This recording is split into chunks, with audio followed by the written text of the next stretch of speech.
think? It makes you wonder. Why does his staff want him to hide away? One must question, are they afraid that people will see that he is too weak and unstable to lead America? Is that what's going on? This is my video update on this Monday afternoon, October the 14th. Let's talk about some news. Coming to you from Limassol, Cyprus, by the way. And let's start things off with another assassination attempt. Maybe, possibly. So this guy was heading towards the Trump rally, I believe in California, right? Yeah, in California. And he was stopped by the local police, from what I understand. And they found a whole bunch of guns and fake press passes, fake identifications. And so they said that they foiled a possible assassination attempt on Trump for this rally that was taking place in California. The BBC says, man arrested near Trump rally had 2 guns and fake passports. I believe that the BBC means press passes and not travel documents, passports, but press passes. But I say possible maybe assassination attempt, because the guy was released on $5,000 bail, from what I read. And CBS News is saying that federal law enforcement told them there was no indication of an assassination attempt connected to this incident. I don't know what's going on. I don't know. But the Riverside County Sheriff told the media that Vern Miller, I guess is this guy's name, had presented a fake VIP and press passes at the checkpoint. They were different enough to cause the deputies alarm. We probably stopped another assassination attempt. We probably stopped another assassination attempt. Well, I guess it's better to be overly cautious and vigilant than the opposite, right? So maybe this was an assassination attempt, maybe not. I actually read that this guy was, or is, also a Trump supporter. So I don't know how much that factors into this story, but that's what I read. So that's the news coming out of California. And coming from the Pentagon, we had an announcement the other day that the Pentagon is going to be sending THAAD defense battery, a THAAD defense battery, or THAAD defense batteries, to Israel, along with 100 U.S. soldiers. Now, from what I read, the THAAD defense system, air defense system, is more advanced than the Patriots. Is that true? Let me know in the comments down below. Viewers who understand these things better than I do, but from what I read, the THAAD is a pretty sophisticated air defense system. I don't know if it's as good as the S-300, S-400s. I don't think so, but the U.S. is sending the THAAD to Israel, and they didn't send the THAAD to Ukraine. What does that tell you? What does that tell you? Along with 100 soldiers, technicians to operate the THAAD system. Let's see here from the New York Times, U.S. to deploy missile defense system and about 100 troops to Israel, according to the New York Times. And Pentagon spokesman Patrick Ryder said the THAAD battery and associated crew of U.S. military personnel will be stationed in Israel to help bolster Israel's air defenses following Iran's unprecedented attacks against Israel on April 13th and again on October 1st. Biden said he had no plans or intentions to put U.S. boots on the ground in combat, but he ordered the deployment, Ryder stated. Yeah, I remember Biden saying that he is not going to send any U.S. military to the Middle East. No boots on the ground. But obviously, Biden was not telling the truth. So I think that's the big story here. Actually, two things. Two things for the U.S. to send the THAAD system. To me, it means that that Iran definitely was successful in their missile strikes into Israel, especially the latest one, the October 1st strike, because the U.S. would not be sending the THAADs and the personnel if Iran did not manage to get through and hit significant targets. And the other important part to this story is 100 U.S. soldiers in the Middle East, in Israel. The first, I believe you could say, that these are the first soldiers, the first boots on the ground in what is quickly shaping up to be a big regional, maybe even bigger war between Israel and Iran, U.S., Israel, and Iran. So that was coming from the Pentagon. And sticking with the Middle East, a horrific Sunday in the Middle East, in the region. Hezbollah, Sunday started with Hezbollah launching drones, hitting a military base, launching drones into a military base. I believe the base Binyamina, an Israeli army base, Binyamina. And the drones were, from what I understand, were successful. They hit this army base, this military base. Casualties, well, I've read six casualties all the way to 110 casualties, depending on what sources you go to. The IDF did confirm at least 4 fatalities and 7 severely injured. But Israeli media, before the IDF came out with a statement, Israeli media, they reported more than 60 injuries at this army base. And then later in the evening hours, Israel launched an attack on the Al-Aqsa hospital, and they hit the hospital in a refugee camp in Gaza, and the images were horrific, absolutely horrific. The fires that broke out, and the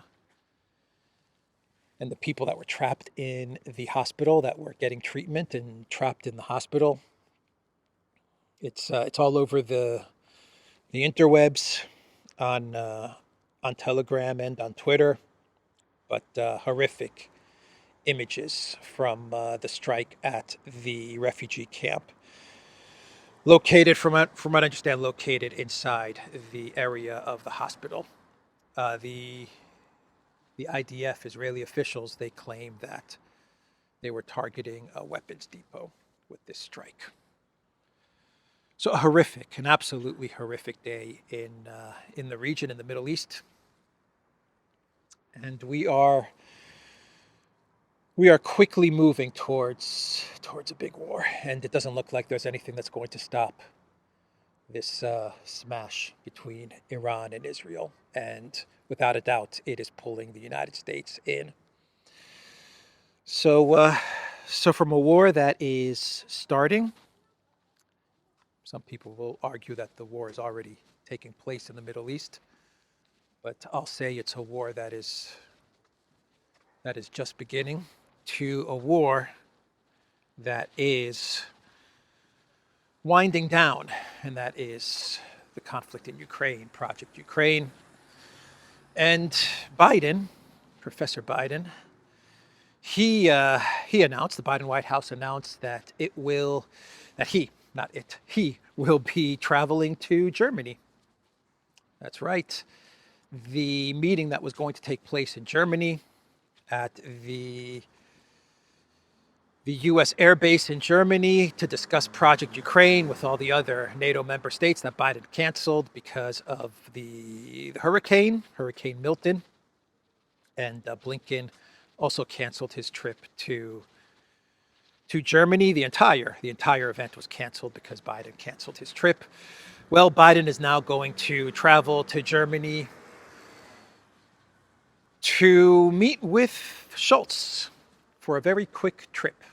Not to meet with NATO. From what I understand, there's going to be no NATO meeting. There's going to be no U.S. NATO Ukraine contact group with other NATO member states. Nothing has been rescheduled. This is Bidenopolis traveling very quickly to Germany to receive an award. He's going to be getting the Order of Merit Award from the Pirate.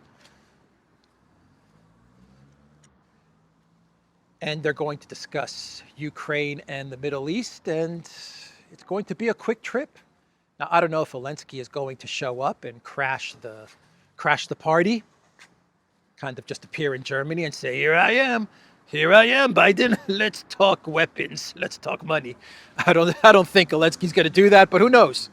Who knows? Maybe Zelensky does show up in Germany. But what a slap in the face, man. Let's go inside, actually. Such a beautiful building, huh? Limassol has a lot of potential. It really does have a lot of potential.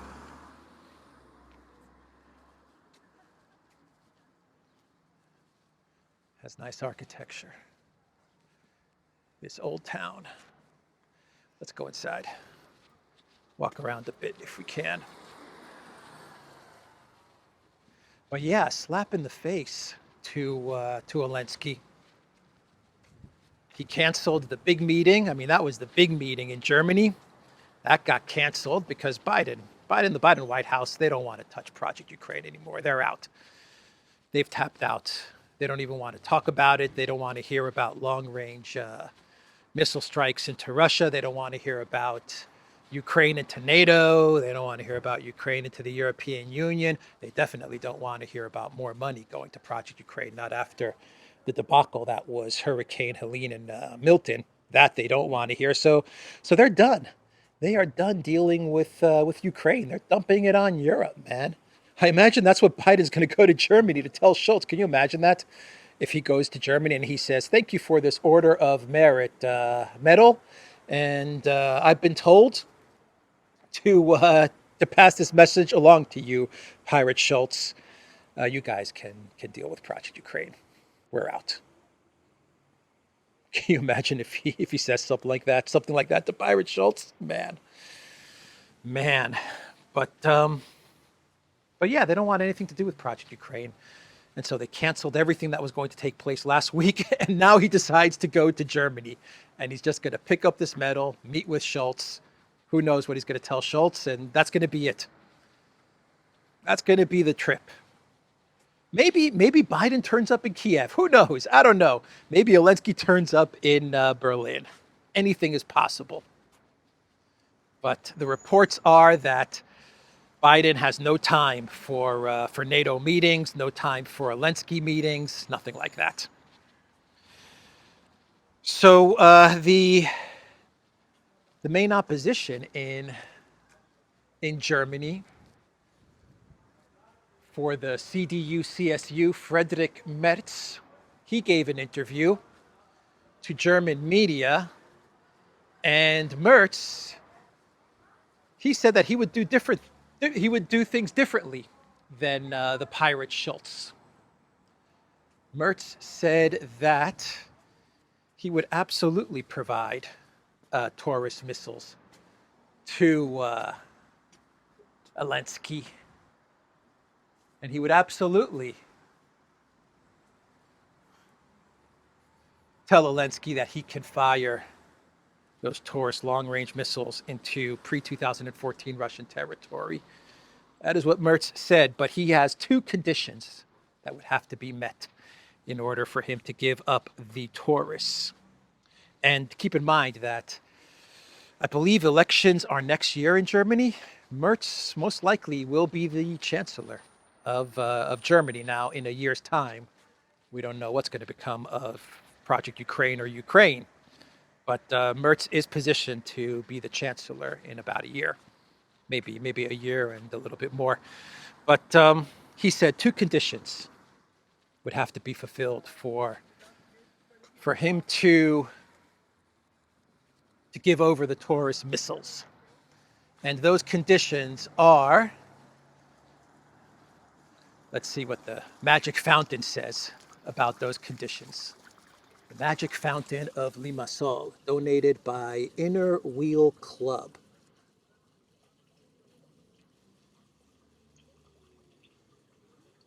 All right. So the Magic Fountain says that those two conditions, I don't know what I'm saying, Magic Fountain anyway. The two conditions, according to Merz, are that they would have to tell Putin to stop attacking civilian targets. And if Putin does not concede, then Ukraine is free to strike Russia with existing weapons. I believe he means Ukraine. Zelensky or maybe the European Union would have to tell Putin to stop attacking civilian targets. And if Putin says no, then according to Merz, he would tell Ukraine, whatever weapons you have right now, go ahead and launch them into pre-2014 Russian territory. And then the second condition, this is the best one. This is the best condition from Merz.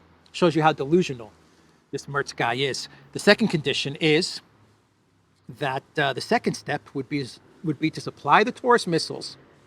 And this is a direct quote, by the way. And the second step would be to supply the Taurus missiles. Then it is up to Russian President Vladimir Putin to decide how far he wants to escalate this war, Merz said. Wow. Tough guy Merz, man. That guy plays hardball, man. Merz. Much tougher than the pirate, huh? Much tougher than the pirate Schultz. He would supply the Taurus missiles to Zelensky, and then it would be up to Putin to decide how far he wants to escalate this war. Oh boy.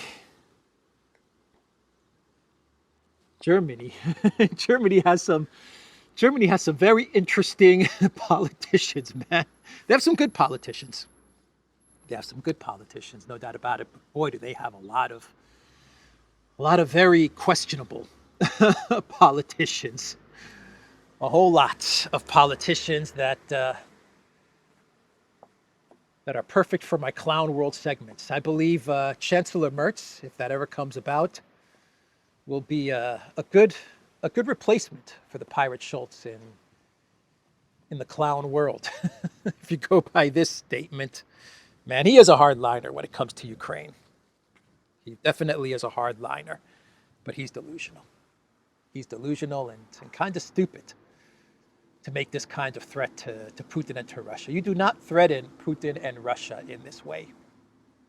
You could decide how far you want to escalate this war. I don't think that's a good idea, Mr. Merz. Anyway, that was the interview from the main opposition in Germany. And you want another indication that the U.S. is dropping. Let's see what's around this corner. Dropping Project Ukraine. at least in my opinion, the fact that the U.S. the Biden White House wants to negotiate on strategic nuclear weapons.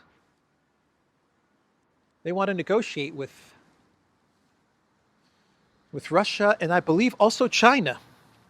And the fact that the Biden White House is throwing this out there, that they want to negotiate on nuclear weapons with China and with Russia, specifically with Russia, is an indication that the U.S. is basically telling Russia, you know, the argument that we had with Project Ukraine, you know, trying to regime change Putin and the proxy war and all of that stuff. Yeah, well, let's just forget about that, and maybe we can start to negotiate on nukes, right? Make good again, make friends. Let's be friends again. Let's start negotiating. Not to the extent of friends, but let's start talking. And so Medvedev, he commented on what the White House is proposing to Russia and to China. This is what Medvedev posted on X. Biden says he wants to negotiate with Russia on reducing SNF. However, the U.S. is waging an almost full-scale, not hybrid war against us and seeks Moscow's strategic defeat. Negotiating nuclear arms reduction with the U.S. is as useful as discussing a truce with the mustache man in 1945. Yeah, that's Russia's way of saying thanks, but no thanks. We're not anywhere near, anywhere close to talking with you guys at this moment. It's going to take many, many years, if not decades, for Russia to talk or negotiate with the United States.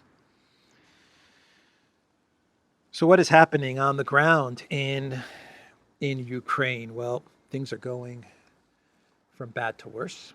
Kursk is a complete debacle. A complete disaster is taking place in Kursk, and that's going to be very bad for Zelensky, because his entire victory plan narrative is based on Kursk. But the Ukraine forces, they're trapped in Kursk. They are trapped in Kursk, and the territory that they're holding is getting smaller and smaller and smaller with each passing day. And Toretsk, as I said in my video yesterday, is going to fall to the Russian military. And we have Pokrovsk, the strategic logistics, military logistic hub of Pokrovsk, where the Russian military is closing in on capturing Pokrovsk. And this has the collective West, neocon media like The Economist, freaking out. The Economist is freaking, man. I am telling you, and it's not only about a strategic military hub like Pokrovsk being captured by the Russian military, but it's also the fact that Pokrovsk is vital to Ukraine's economy and Ukraine's steel industry. The Economist, they have an article with the title, "Why Russia is Trying to Seize a Vital Ukrainian Coal Mine. Without it, the country's remaining steel industry will be crippled."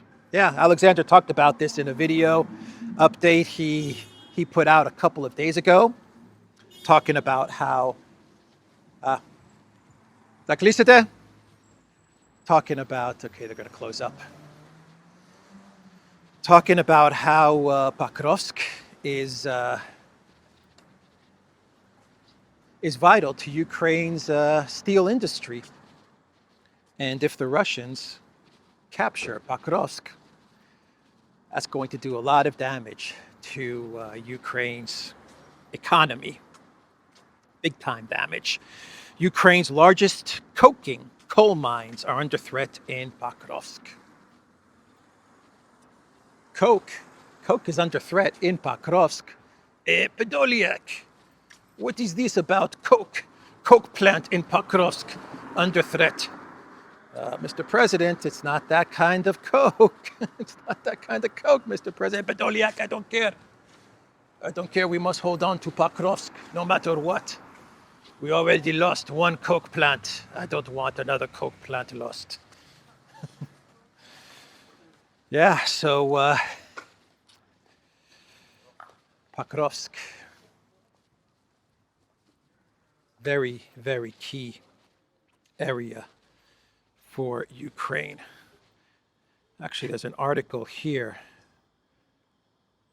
which says Ukraine faces a double threat if Russia takes Pokrovsk. The eastern city is a key military hub, but it's also critical to Ukraine's steel industry.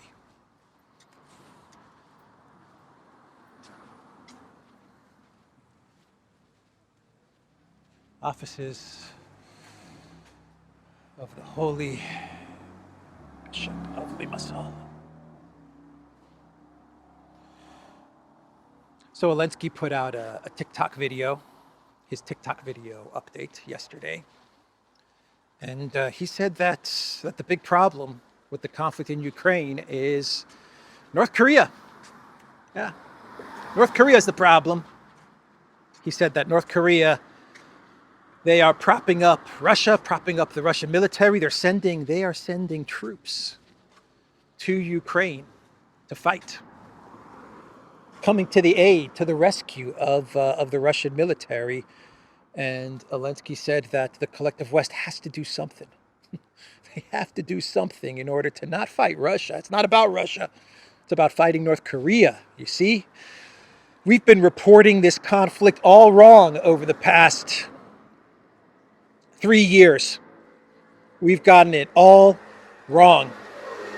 This is really a war between the collective West and North Korea. That's what this is really all about. And so that was Zelensky's pitch to the West. The West needs to unite in order to take on North Korea in Ukraine. Yeah, that was his message yesterday. And finally, let's do one more story. Yeah, before we get into clown world territory. And this is coming from Axios. They are saying that Professor Biden is very upset with Kamala Harris. They are not getting along, those two. Those two kids are just not getting along, Biden and Harris. That is what Axios is reporting. Tensions rise between Harris and Biden teams as election nears. Biden's team wants Harris to win the election, but many senior Biden aides remain wounded by the president being pushed out of his re-election bid and are still adjusting to being in a supporting role on the campaign trail. They're too much in their feelings, one close Harris ally said of the president's team, a sentiment shared even by some White House aides. Pushed out. What is Axios talking about, pushed out? I thought Biden left voluntarily for the good of America because he's a patriot, right? Country before himself, before anything, before party, before his own political interests. He put the country first, and that's why he dropped out, right? He dropped out. He chose to drop out. That's what they were telling us. What are they saying, pushed out? I don't understand it. I really don't understand what Axios is reporting. That Biden is upset because he was pushed out. He chose to leave. He chose to leave. Damn it. Axios is reporting the truth. They're hinting at what really happened to Professor Biden. And then I love how Axios says that Biden is all up in his feelings, right? He wants Harris to win, but Axios said that, there's too much, they're too much in their feelings. That's a direct quote. Biden is just too much. Biden is too much in his feelings. Oh, man. Professor Biden, Dark Brandon. Biden is never in his feelings. The guy's cold as ice, man. Biden is as stoic as they come, right? He never gets emotional. That Biden never. He never raises his voice, does he? Never. Never. I don't know who they're describing, who Axios is describing in this article, talking about Biden being pissed off at Harris because he's emotional about being pushed out. What is Axios talking about, man? Anyway, let's do a clown world, and we can wrap this video up. Which way should I go, guys? Should I go that way or should I go that way? Let's go that way.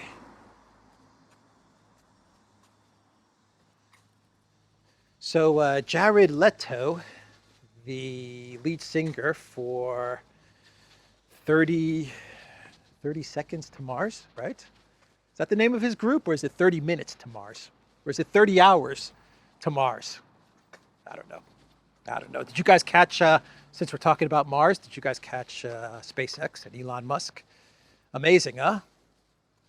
The reusable rocket goes up and then comes right back down, right back in place. An amazing achievement from SpaceX. But anyway, back to Jared Leto, 30 Seconds to Mars. And he was giving a concert in Belgrade. And he said that his band one day will be playing a live show. Not only will they return to Belgrade, but because he sensed that there were a lot of Russians in the audience, he said that they are going to play Moscow. One day, he said, we will be playing in Moscow. And then he also said that they're going to also play in Kiev. So he said, we're going to play in Moscow, we're going to play in Kiev, and that's the way it should be. That was his statement. This is the way it should be, for us to be able to play concerts anywhere in the world, and for there to be peace, and for people to enjoy music.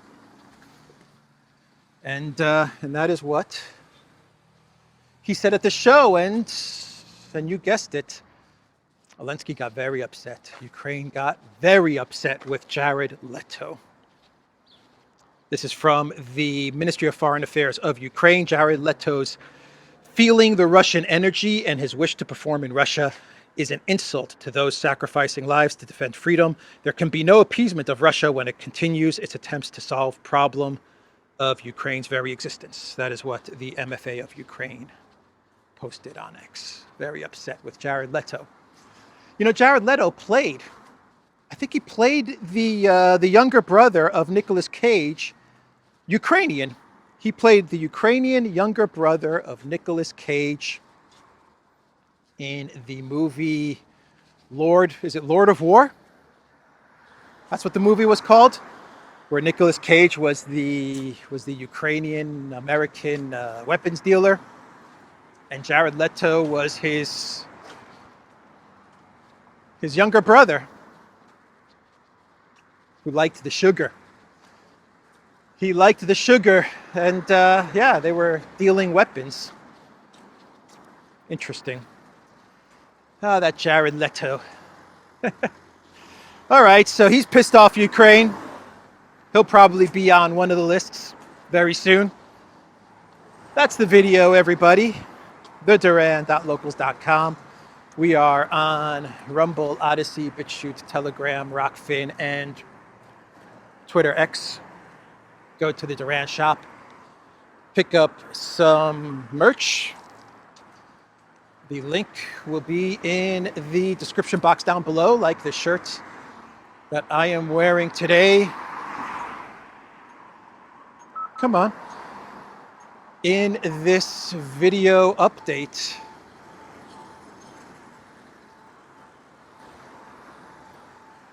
take care.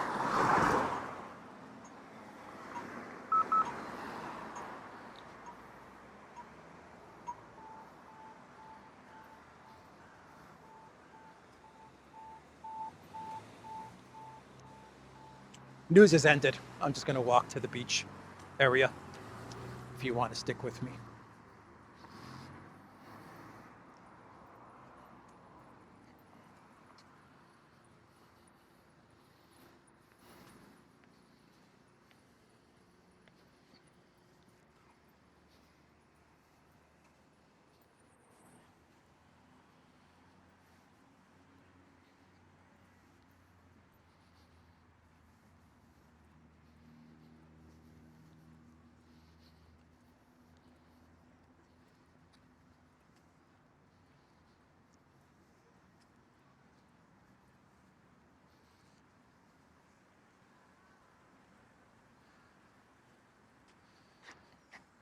Christmas Gala on the 29th to 30th of November. 15th of October, 7 o'clock, Ivan Abramov.